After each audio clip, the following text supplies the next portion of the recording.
बिस्मिल्लाहिर्रहमानिर्रहीम। आबादगार दोस्तों अस्सलाम वालेकुम। दोस्तों इन वक्त आऊं फील्ड में मौजूद आहियां क्रिस 682 जी। उन फील्ड में जेका असां 25 मार्च ते पोखी कई हुई ऐं अल्हम्दुलिल्लाह हिन वक्त हाणे हीअ 20 मण एकड़ लही चुकी आहे। 20 मणनि लहण खां पोइ जेको हिन में नई फ्रूटिंग आई आहे उहा तव्हांजे अॻियां पेश कयूं था। त ही गोगड़ा हिन में नवां ठहण शुरू थी विया आहिनि। ठीक है, हिन जो चूंडो थी चुको है। ही दोस्त ॾिसनि त हिननि में हीअ फुटी जेका आहे सा चूंड जी थो माना ही 20 मण खनि थी विया आहिनि, लही चुका आहिनि। ऐं उन खां पोइ हीअ जेको आहे सो नवां गोगड़ा ऐं गुल बाटी ऐं हिन जो सिस्टम शुरू आहे।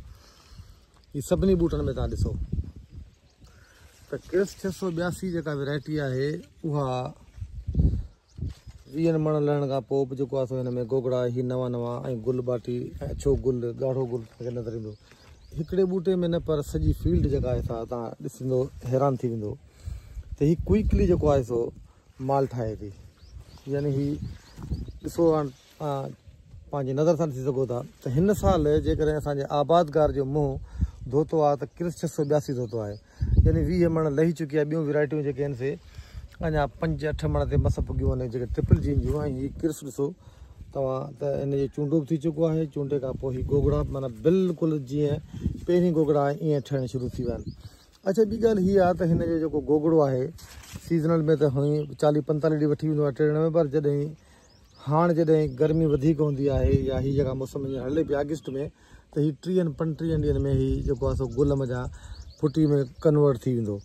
बाक़ी फुटियूं जेके हिन जी चूंडियूं आहिनि ही पार तव्हां ॾिसी सघो था त 20 मणनि जी फुटी निकिरी चुकी आहे। उन खां पोइ हीअ जेको मथियों मरलो आहे उन में 25-30 गोगड़ा लॻी चुका आहिनि ऐं क्विकली ठहनि पिया गोगड़ा जेके आहिनि। तव्हां ॾिसंदो त हीअ जेकॾहिं आउं ॾेखारियां त माना बाक़ाइदे पका थी चुका आहिनि।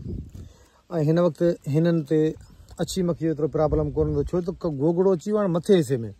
मथे हिसे में अचण खां पोइ हिननि खे असांखे केयर करणी आहे त जेको आहे सो जेसिड वग़ैरह हिननि खे जेको आहे नुक़सान न करे। बाक़ी ॿियो हिननि खे जेको अछी मख हाणे कुझु कोन कंदी, अछी मख तरे में हूंदी आहे। बाक़ी जेसिड हिननि ते आहे त हुनजा स्प्रे हलनि पिया या गुलाबी सुंडी खां बचाइणो आहे। बहरहाल चवण जो मक़सदु आहे त जेके 20 मण लही विया आहिनि त उहे 10-15 या 20 मण ॿिया बि जेके आहिनि से ॾेई वेंदा। हिननि जो माना सिलसिलो हले पियो। ही क्विक माना जल्दी जेको आहे सो माल ठाहे थो। हीअ ॾिसो चोटी ताणी जेको आहे हिन में केतिरियूं मुखड़ियूं लॻी चुकियूं आहिनि।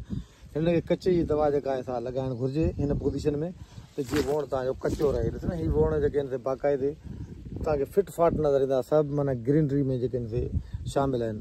त उन करे असां चवंदासीं त अहिड़ी वैरायटी काजे जंहिंमां आबादगार खे फ़ाइदो त पहुचे घटि में घटि। त इहा क्रिस जे बारे में जेका मालूमात हुई त तव्हां शेयर कईसूं। तव्हां दोस्तनि जी वॾी महिरबानी।